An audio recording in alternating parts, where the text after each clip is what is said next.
Yes. on Vision Edu Global. Yes, now we are live. Yes, this is Rafia Mudassir from our international project, which is Vision EDU Global. And the purpose of this page and program is that we talk about education in a different light, and it not limited to acquiring degrees, not limited to being in an institution, in a classroom for learning. Learning takes place everywhere, learning takes place throughout life, and education means that every day you learn something new and you change into a different being better than you were yesterday. So, we will be looking at education, training, grooming, capacity development in a very different light this page. And I will be actually talking to various trainers, coaches, mentors across the globe to bring forth the point on which I have been researching and that I've been talking about since the past 3 years from of Noorulhuda, that uh, learning should actually change you as a person, change your life, make you a better person, make you a better contributor to the society as a whole, and achieve your purpose in life. And our purpose in life is not to acquire education, then do a job, then have a family, raise the kids, and then die. The purpose of life is very, very different. It is uh, the reason that you were sent to earth. So we all have to find that reason. We all have to work towards it, and we all need to know how we can achieve it. What are the skills that we need to raise that? I think I've seen it in all religious books, mentioning that humans have been blessed with a number of capabilities and abilities, and these abilities can be enhanced through reflective learning, looking at yourself as a person, who you are, what you can achieve, and how you can achieve it. So, if people are learning consciously, reflecting on their experiences, there is no doubt that they will find success, they will find peace, they will find satisfaction and contentment of heart through doing things consciously and positively. So that is the purpose of this page. And today we have Aarti Moore with us, a very good friend and a trainer par excellence as far as leadership is concerned. And she is one lady I admire the most when I look at her, always smiling, laughing, and sharing things from her family values to her children. Like she seems to be having a ball of a life, and I really look up to her and admire her. So over to Aarti to introduce herself and talk about what she'll be sharing today. Thank you so much. Assalamu alaikum, namaste, and hello to everybody wherever you are. I want to say firstly, thank you for allowing me to be on the Vision Edu Global platform. And also a special welcome to our other guests who are also on here, Mr. Samad Zaidi and Faiza Khalid. It's stunning to have them on here, knowing that Mr. Zaidi is doing a lot in terms of youth development and helping to grow people in their skills and giving them the opportunity in every way that they can to succeed. I think that is really stunning. And just to acknowledge Faiza Khalid as well, because she's one of the people who's been part of your team. And that's always exciting to connect with people who are willing to grow themselves and learn from others. So thank you so much from my side for allowing me to be on this platform with the three of you. And I actually agree with a lot of the things that you were saying. I laugh and I smile because life is too exciting to do anything otherwise. I think life is meant to be experienced. It is meant to be embraced. And it does not make sense to be sitting quietly in the corner and crying about life and circumstances. It makes sense that we realize that in life we've got choice. And one of the things you're talking about, which is an important topic right now that you want to address, and that was the glass ceiling effect. So one of the things I need to just say in advance, because Rafia knows me very well, I have no filter. So I always say what I mean, and I'm going to apologize in advance.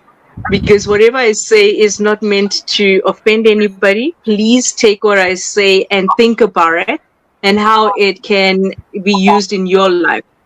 Um, so when we're talking about the glass ceiling effect for women, the thing that I always talk about is I insist on including men. So I know that that upsets a lot of people, but I believe that in order for us to grow, we need to learn how to collaborate with men and women.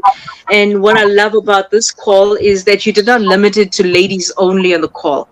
I appreciate that because it shows visionary thinking. Many people believe that in order for women to succeed, it should be only women, and that we should put men down in order to grow. And I don't believe in that. I feel that what we need to do is address the things that hold us back in terms of belief systems, in terms of policies, in terms of old history, the rules that were made by men, that were for men. And now it makes sense for us to include men to see how they can adjust those policies to include women and for them to see the value and the brilliance of women. And it's going to take a collaboration of all of us coming together. In order for this to succeed as a group, there should be men and women together. And that is why I'm a year and a half ago, I launched a movement called Ladies and Gentlemen Unite, collaborating for each other's success. And the whole point of that movement is to encourage women to support men in their growth and development right now, as women have now more access to women empowerment programs, gender equality programs. I'm finding that a lot of men are being left behind in terms of self-development, in terms of their confidence building. We still have expectations of them, but we're not giving them equal opportunity to grow as well, because what we're doing in our quest to bring equality to women, what we've done is gone to the other extreme of sidelining too much. And I feel that we need to have a balance of both. Yes. And so when we think about it very carefully, the way that women will succeed is by being inclusive, and where men can be more open-minded. And I feel that if we could create that balance and open-mindedness to understand that there is a brilliance behind a woman's mindset, the way that she thinks, which is nurturing, it is beautiful, it's creative, there's a multitasking ability that adds value to a male brain, which is strategic, it is focused, has direction, and there's a lot of strength that I find in combining the two. And so if we can get to the point of a balance, we then get to the next part of my belief. And I'm saying this very, very carefully. This is my personal belief when it comes to the glass ceiling effect. I feel that the glass ceiling effect is nonsense. Whatever you said is very, very true. I am a sitting example in front of you. I come from a very conservative, I keep on repeating this, so to encourage all other women, I come from a very conservative, very religious family. And nobody could think of me sitting here like this and being on media. Exactly. And the thing that father who believed in girls' education, that I'm sitting here, it's my husband who supports me in all this, that I'm sitting here. So usually these are the main people, the fathers, the brothers, and then the husband. In our part of the world, they are the ones are the major decision makers for a life. They decide whether you get education or not, whether you go out and do a job, whether or not, and even where you get married and whom you get married to. And then after the husband who decides to step out and continue your job or not, or ask you to sit at home. And so the thing is that, yes, your point is very, very valid. Without men, women cannot progress. And in the same way, if women are not contributing to men's life equally, they also will not find that success. God has created both the genders in such a way that we complement each other. And as you mentioned, that the women have this capability of nurturing and multitasking, And yes, men are the warriors, and they're supposed to be working on goals of earning, basically earning and taking care of the family and providing for them. So yes, they have that mind, and they actually are in that, they think in that terms. Like for them, their jobs, their careers, earning money is very very important, and so everything boils down to that goal. So yes, and I think the one good book that people could read is Men Are From Mars and Women Are From Venus, to understand the thinking process both of the sexes have. And it's a very good book actually to read, and to understand each other's way of thinking and way of looking at different things. So now I Faiza, you want escaped to the add book. something? Yeah, I I actually read want to it. add this You because escaped the book? that's really interesting conversation that's going on, and I would like to add this that when I go in a working environment, and when I observe a lot of colleagues, working there, male, female, of course, there. So what I usually observe is this: that one thing that is making a person successful in an environment that's a working environment, that how persistent they are, how much dedicated they are towards their work, irrespective of their gender. Yes, we do have a disparity when we talk about the wages, and we do have debate that men get more increment than women. That's another debate to talk on. But you see, these are the daily fights that we're having. And even when there's an increment, we do talk to our bosses that we are having equal rights, you see. And I am, of course, very much scared to say that, and I usually say that the future is feminist, because we women are working really hard to support other women and to bring a culture where female get equal opportunity. But when we look at the male, so they have actually a very different learning pattern, and unfortunately our even in our educational systems and all that, I think they promote more the female, how they think, how they work. It's like that. So there is a bleak side for both genders. Hmm? That's true. And Mrs. Zaidi, well, how do you feel about this conversation?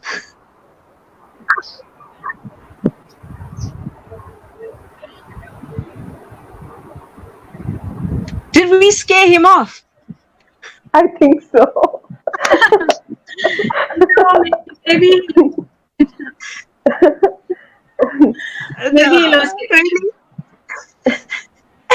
At that strategic moment. I assume he'll be Okay. back. So I think, you know what? Let me just take a step back. Now, you both made some Okay. amazing points. And I think what we need to also be very careful of is that I need to mention very clearly there is a lot of disparity. There is a lot of disrespect from some men towards women in the work environment. There is inequality, and that is a reality. There are a lot of women who are overlooked in preference to men, regardless of whether they are better suited for the job or not, but only based on their gender. There are a lot of areas where sexual harassment, inappropriate behavior, sarcasm, sexual jokes, innuendos, all of the inappropriate, non professional behavior from men towards women in the work environment. And I have experienced it. Now, here's the difference though. Exactly what Faiza is talking about is that what she would have noticed in the work environment is the focus of the people to do their job and to do everything to the best of their ability, regardless of their gender.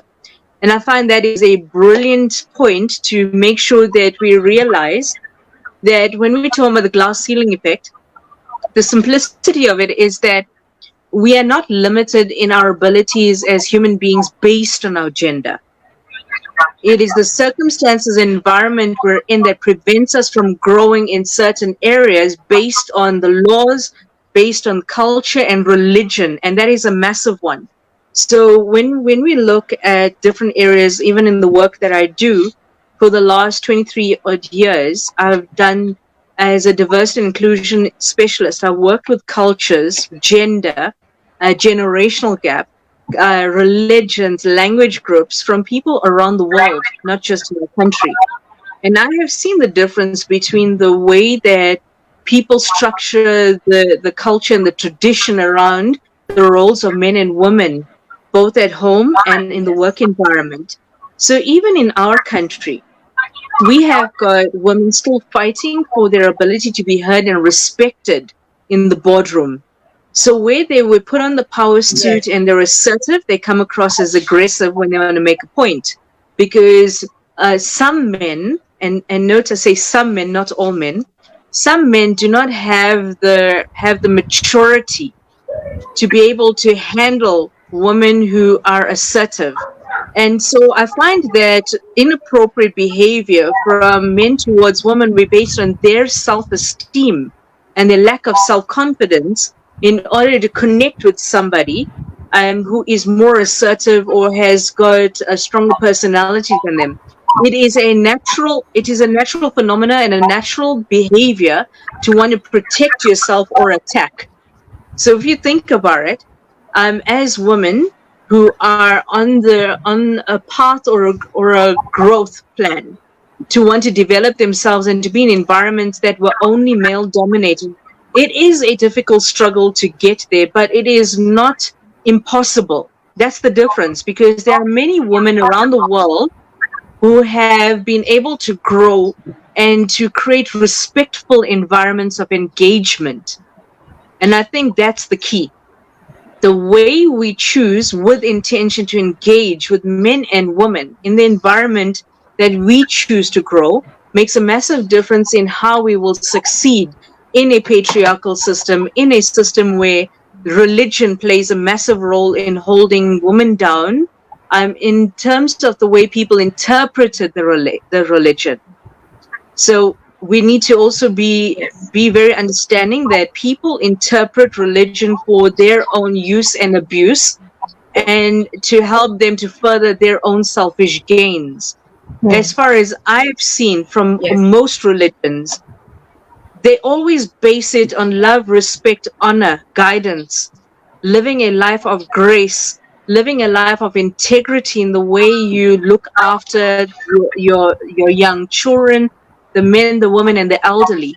There is a servant, a way like seva, always serving other people, right? It's always about giving and guiding and helping.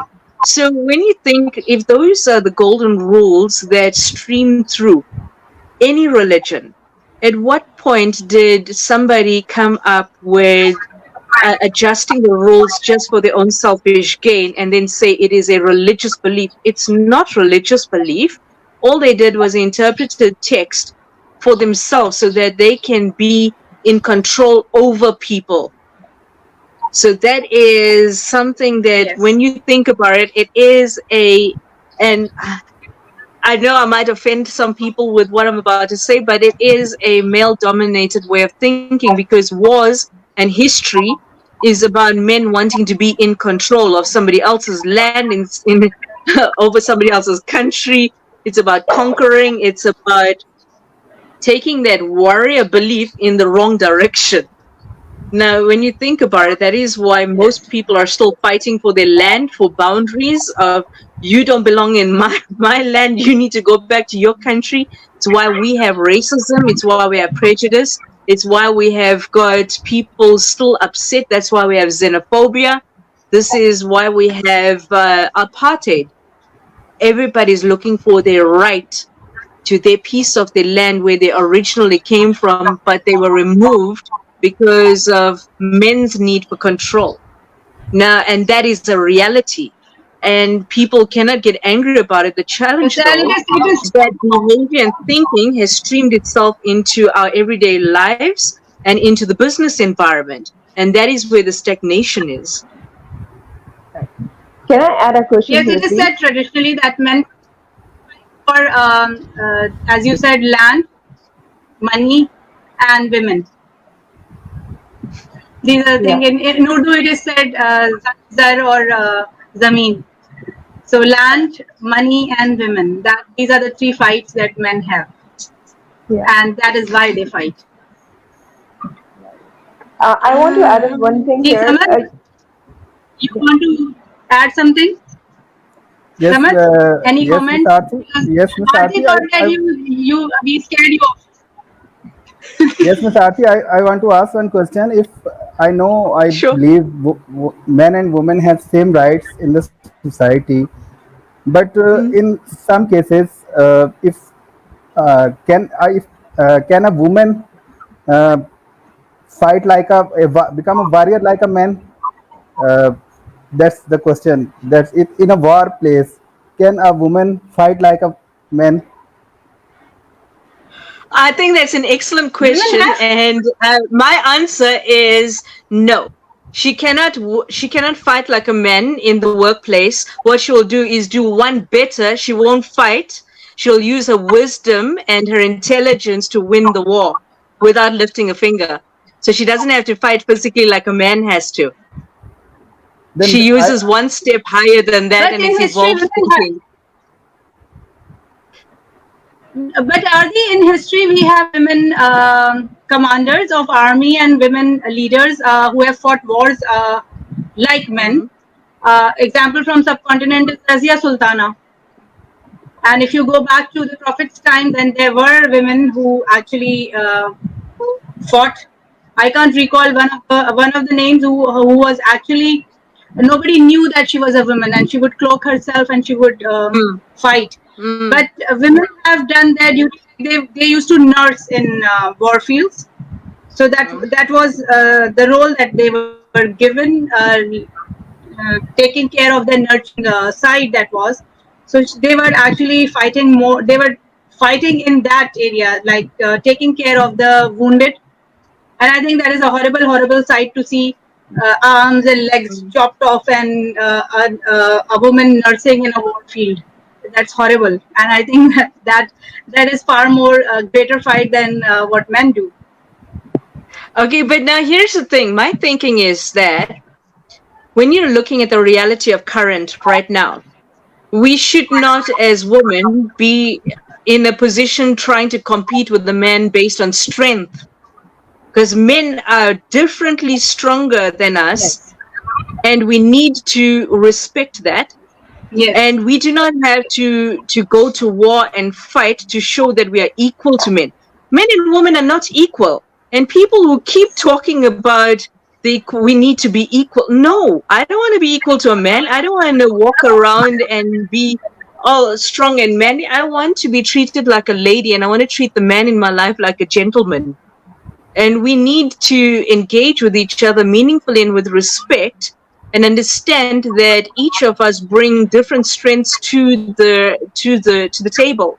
So the reality of in the work environment is we don't have to have testosterone to engage meaningfully in a meeting. We don't have to argue with each other and raise our voices over each other.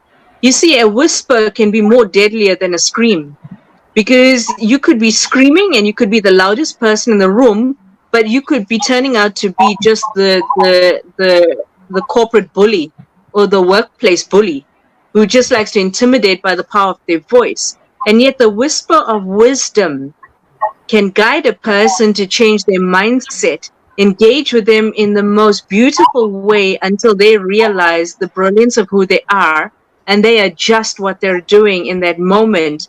And you could win a lot more based on that rather than on brute force. So when we bring up the whole concept of men and women going to war, and there are women who are amazing fighters. I mean, I have dropped 6'4" men easily. So I mean, I've done karate. I've done a lot of different kinds of sports, and I have won many sports: long distance running, high jump, long jump, even soccer games against guys. So, but that doesn't define who I am as a woman. It doesn't make me equal to a guy. It just means I played the game better, or I focused a lot more and I worked harder at my sport. But I never ever once compared myself to a man. What I did is I sought Yes. excellence for myself. And I think it is important at this stage to tell you what my concept of the glass ceiling effect is. My belief is that the glass ceiling effect is an excuse that men and women use for why they cannot grow and prosper. It is the excuse they use because they're too lazy to discipline themselves to learn the skills that they need to grow.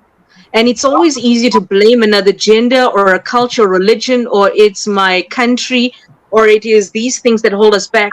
It's actually, it's a part of the problem, but it's not the entirety of the problem. You see, that is a part of it, and that needs to be addressed. But the other part where we have got choice and where we have got ability to grow is that we realize that glass is see-through, it is transparent.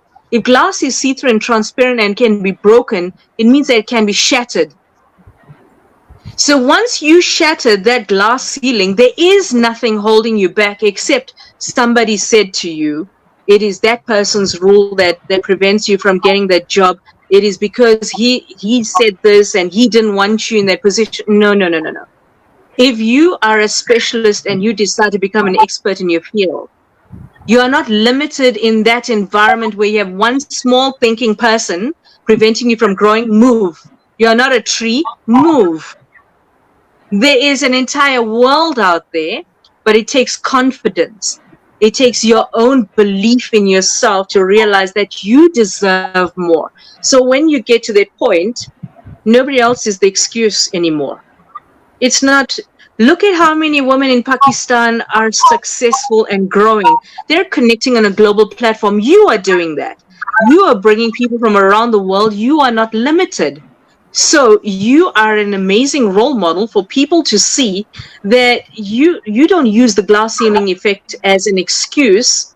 You shatter it.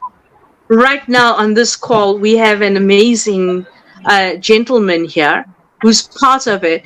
And that takes visionary thinking. And I was being very, very real about that. Many people will get onto calls and talk about how bad men are and what they've done wrong. Very seldom do we actually appreciate what they do right. We expect that from them, don't we? We expect men to acknowledge us. We expect them to compliment us. We expect them to do their best. We expect them to be the sole provider. We expect them to be strong. But we forget that they're human beings too. In the same way that a lot of men expect women to do everything, they expect them to be the slave, they expect them to be the doormat, they expect them to smile, they expect them to be the wife, mother, lover, daughter, granddaughter, sister.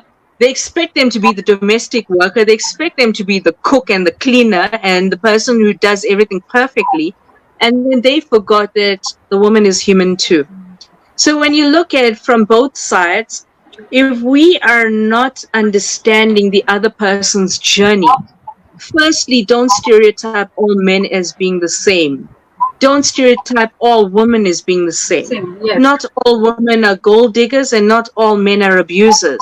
I always say that not all men are abusers and not all women are abused. So we need to stop jumping on that bandwagon and programming ourselves and our future generations to feel that way.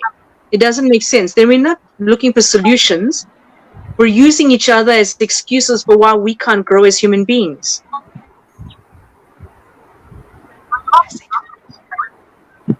Yes. Yes, definitely, Arthi. So, what advice would you give to the girls struggling, especially the young girls who are struggling to break that glass ceiling? Where should they begin? For me personally, I believe very strongly in mind power. Go and look at learning styles, which is VAK, visual audio kinesthetic. It gives you the ability to learn a skill, a tool for communication that allows you to understand your style of communication, that allows you to adjust to the people around you. And since this is an education platform, find out the skills and tools you need to develop yourself first to understand yourself and then other people in terms of communication ability. Because when you think about it, I've been studying this for the last 20 years. Visual, audio, kinesthetic as learning styles. If you just Google VAK, you get everything. It'll show you why you have a disconnect with your other half, whether you're a man or a woman. It'll show you the disconnect you have with your children, why you can't connect with them properly. It shows you where you are not where you need to improve your skills in the way you sell, your sales technique, your marketing technique, your creativity technique, your leadership skills, the way you're able to engage with people. That VAK 3 learning styles tells you a lot about how you can communicate effectively with anybody, anywhere, anytime. And suddenly it's not, as a woman, I'm not able to connect with a man. No, maybe you two are missing each other on a communication level. That's the first one. The second one, in terms of mind power, I always talk about looking at your subconscious and your conscious belief systems. Subconsciously, we're programmed to believe that women are second rate, that you're not good enough, and that you need to always look after a man's needs over yours first, which means that you've been programmed to believe that you are the doormat and you should allow yourself to be used. This is where that belief system needs to be removed, because that was programmed from old belief systems.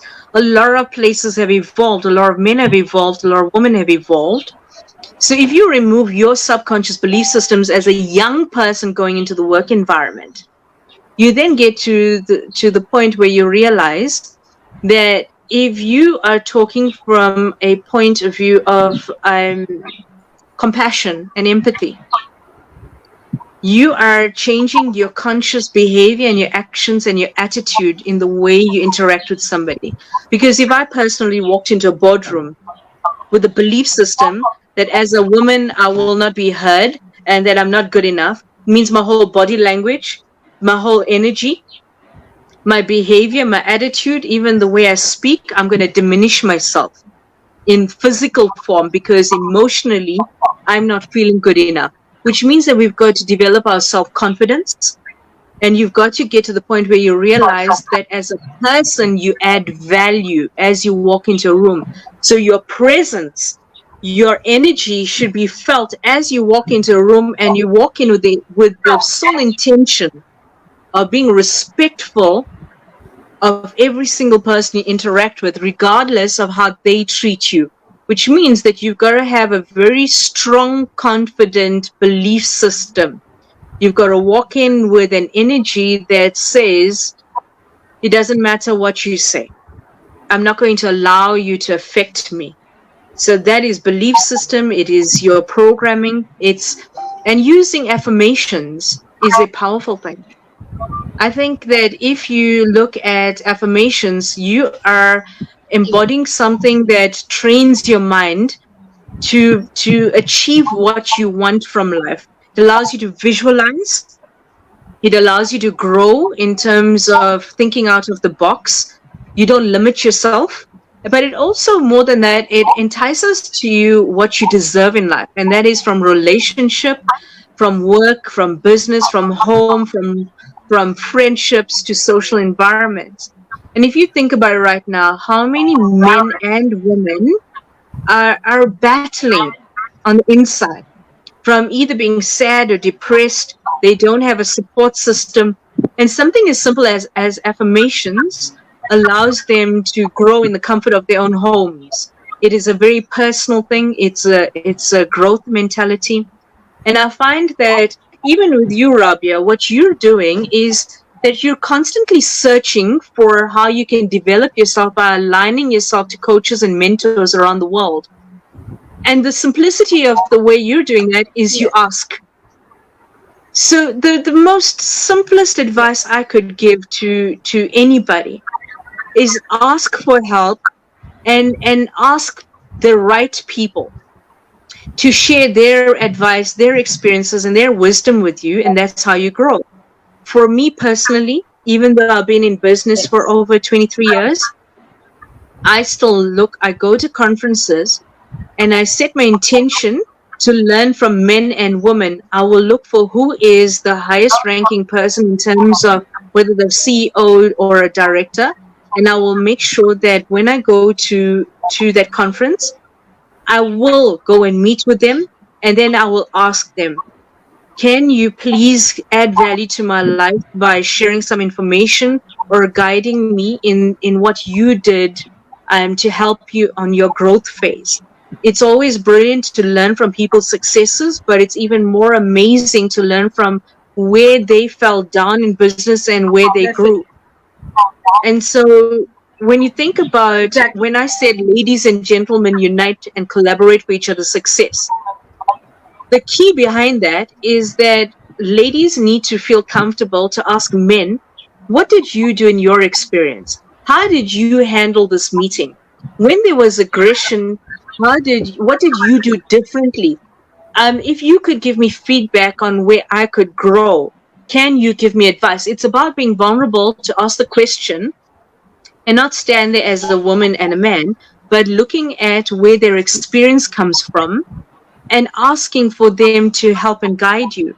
And what I'm doing with our movement is asking men who've been in business for a long time, fathers, uncles, grandfathers, people with experience in different areas, and asking them to please make themselves available and approachable so that women can come to them and ask them questions, and then they will, with a lot of love and care and thoughtfulness and gentleness and guidance, support these ladies so that they can share their knowledge and growth. It costs nothing.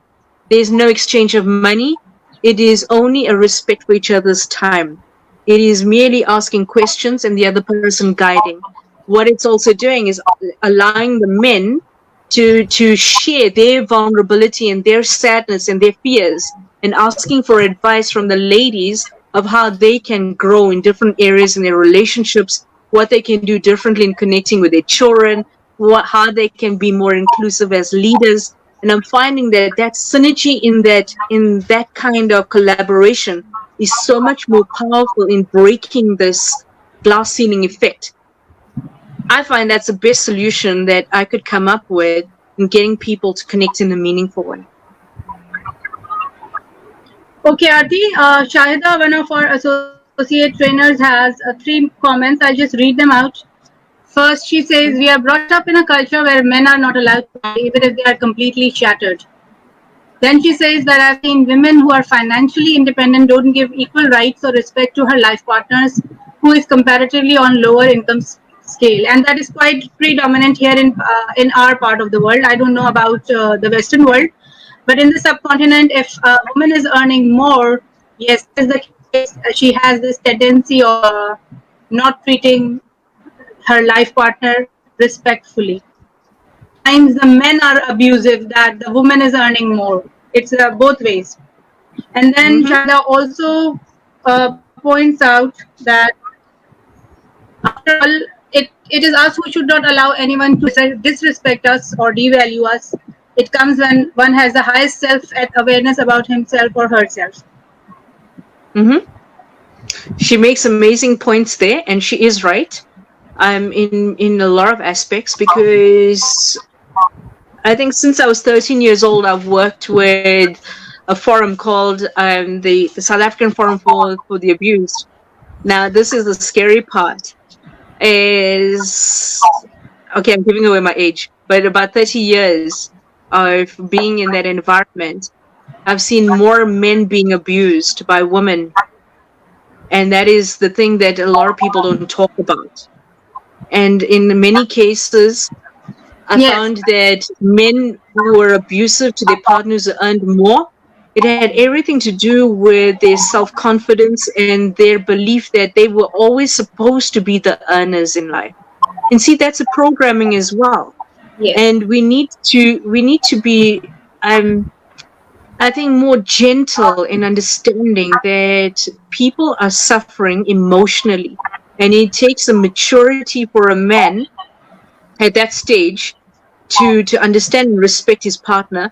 But it also takes a different kind of restraint from a higher earning woman in a relationship to not belittle her partner. I mean, it's respect. It's as simple as that. And I find that even in our families, and I don't think it's just your country that suffers with this. It's worldwide, because there have been many countries I've gone to where I found that there's an imbalance where the men feel insecure by the woman earning too much and he's abusive to her, or where the woman's earning a lot more and she's equally as abusive towards the man. And what we need to do is look at that situation as it's plain and simple abuse, regardless of gender, and we need to address it in that way, where it's unacceptable, and that women should. Okay, here's the thing: is women should be held accountable for abuse in the same way that men are, because I'm finding Yes. that there Yes. is there's no balance there. When we talk about gender equality, women should also be held accountable for the way they abuse. They should get equally a jail sentence for some of the things they do as well. And they need to go for rehabilitation, because as human beings, we were not put on this earth to hurt and destroy each other. We were meant to nurture and guide each Yes. other and to grow together. And even when you see environments where men are abusive towards women, it's not acceptable. The amount of women who are raped, who are sexually abused, young girls, babies, that is beyond disgusting and filthy behavior. Not all men are like that, but the men that do that, they should be held accountable to the full extent of the law.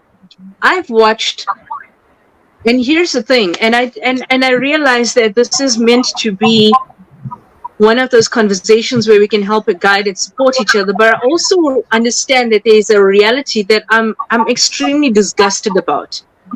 Is in some countries where men use religion as an excuse to stone women for their infidelity. I have an issue with that. They have no right to do that. I think it is disgusting that a man has got more rights to sleep around, but the woman is killed and she's stoned, or she's burnt to death, or filthy things are done to her. I mean, even in this country, there are some women, if they go to, if they some, they live in fear, because they never know that if they're picked up by police, whether they would be raped by all of the men. And I think that there comes a point in our life where we realize that we cannot use fear to intimidate women and hold them down and suppress them, just so that we can stroke our egos and say that we're still in control. Control in terms of hurting people and putting them down in destructive ways, that's not control. That's lack of control. And in everybody's need to be in control of everybody, they're all losing it. And there's filthy behavior. I mean, even domestic violence during this lockdown has increased solely because Yes. there's a lack of Yes. communication. Exactly. There's lack of thoughtfulness. People are not listening to each other. There's hatred, there's anger, there's abuse, where women could escape abuse before. Like when the men went to work or there was some separation, there was some relief. Now they're all in the same home. I was talking to ladies in Nigeria, and she was saying to me, in one household, the father has sexual relationships with the 5 daughters and the mother knowing about it. Now, in my thinking, Yes, terrible. Arti, it's not just men and women. I that think even the children are suffering where there are abusive parents. There are there are stories coming in where the children are actually reaching out for help. That since everything is locked down, father is beating up or the mother is beating up. I was counseling a child who was my ex-student, and he reached out saying that, ma'am, when is this going to end? When is this going to end? So poor things. The children are also suffering in this lockdown, and I think we all need to understand that how to understand each other better and develop relationship, develop an understanding relationship, whether it is children, whether it is men and women, husband and wife, or family members. I think this is a good opportunity actually to learn more about each other and develop patience and develop family values. Like this is the time where you can teach your children family values by being better humans as parents. I think values are one of the most important things that can create the 45 foundation we minutes. need. So one last message or any question Faiza or someone would like. Yeah, Well, I was actually asking. Sorry, if okay, you no ask problem. first. No problem. Faisal, carry on. Okay, Yes, yes, so Faiza. I was asking that what a trait we should develop in our children. Let's not talk about the son or the daughter. We are just talking generally. That what Mhm. one trait we should develop in our children, so that they will be the leaders who would shatter this glass ceiling. Self-esteem and self-confidence. It's as simple as that. Skills and all of the other things can be taught, but self-esteem and self-confidence in young people gives them the ability to realize that the world is unlimited, and curiosity allows them to demand different areas where they want to develop. And I think it's confidence allows them to be able to speak up for themselves. It'll prevent them from being bullied as well, whether they're girls or boys. It works both ways. Okay. Yes, Samad. And Mr. Zaid, Yes, yes, Aarti. If I am a leader, then what are the most important values you demonstrate as a leader in our family, like a father, like a son, like a husband, or in workplace as a boss? Then what are the important values as a leader? Demonstrate as a I leader. love your question. It's a stunning question because I'm busy writing a book called The Compassionate Leader of Influence. So for me personally, as a man, as a father, as a leader in the work environment, compassion and even at home means that coming from compassion, you're working from understanding other people first. Whether it's your wife, whether it's your children, regardless of whether they're relatives, whether you like them or not, compassion allows you to adjust the way you interact with people, the gentleness in the way you communicate, and the respect you show to make people feel included. You see that when we talk about leadership, people are always talking about the values of you need to be assertive and you need to guide and you need to always be out in the front. A leader doesn't always have to be out in the front. A good leader, even in the home, allows the voices of their family to be heard. That is inclusive leadership. So compassion and being inclusive is going to be the key values to help them to grow in any environment so that people, I think one of the most important things that I can say is that every human being wants to feel seen and wants to feel like they exist in your life.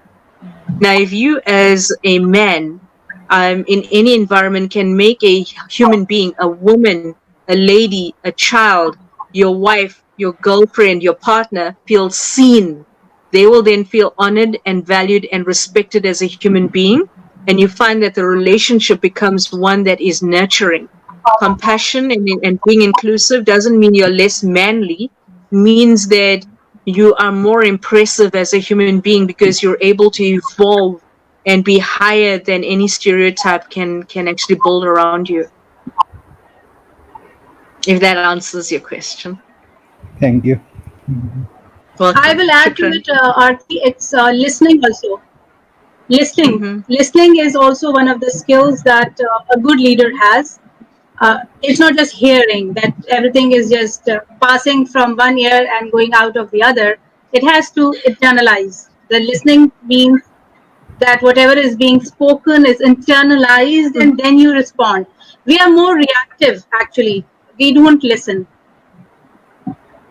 to Well, each if you other. think about it, a great listener is somebody who gets to the point where they can see what you are not saying without you even uttering a word.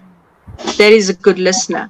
It means that you are engaging with the person at the level of their spirit and their soul, not standing over there and talking over people and just ignoring them or saying ha ha gee yeah no and just picking up your phone and continuing what you're doing.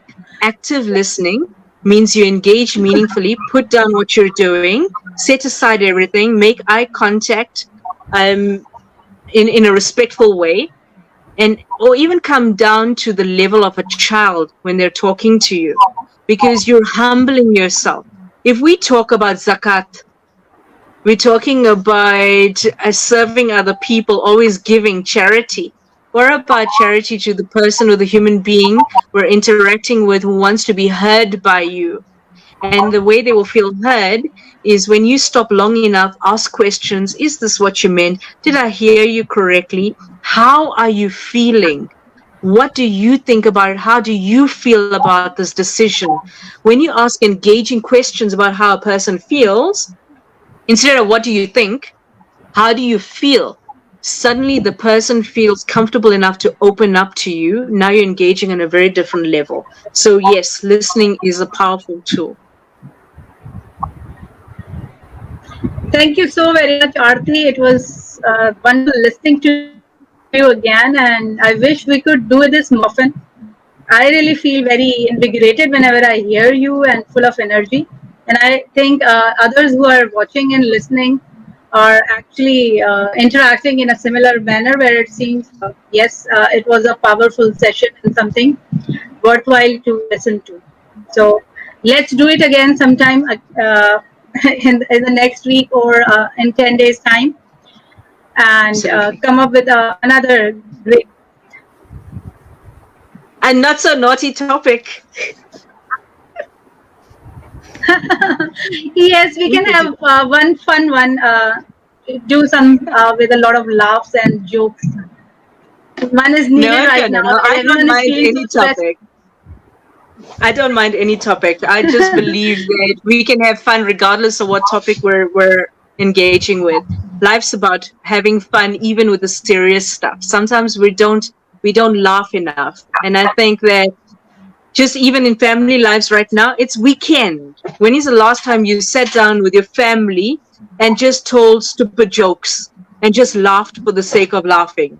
We've forgotten the simplicity of life in that way, and just enjoy life. Aarti, these days it is every day something or the other, leg pulling one of one person or the other. It is going on every day these days, and Honestly. I think now we are tired of leg pulling and joking together also, and getting serious about that also. Like my son was crying yesterday, saying that his sisters are actually always teasing him. So I told him that if we don't laugh and if we don't share jokes, then we are going to be bored to death staying at home in this lockdown.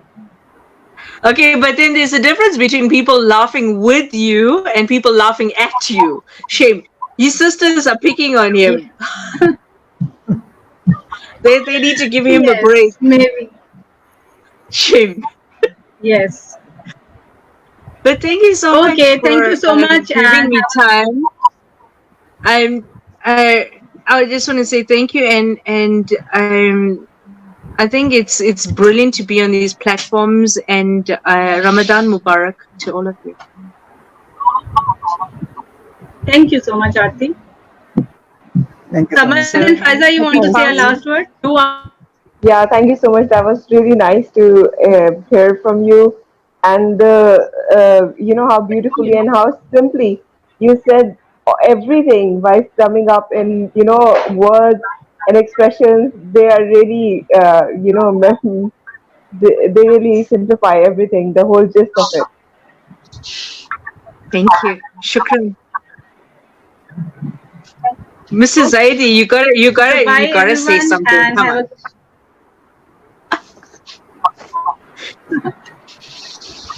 Samad is just laughing because he has his patriarchal thoughts. Actually, not speaking. But let's see. This is the first session. Next time you will have more greater arguments with him because he's that typical gentleman who wants women to be taking care of the men and uh, not in leadership Oh, role. I think. I don't. Listen, I'm in a relationship where even with my sons and my brothers and even my dad and even my partner, they do things equally with me. Not that doesn't make them any less. They cook, they clean, they look after children. And I don't make coffee. He serves me coffee every day. Come on.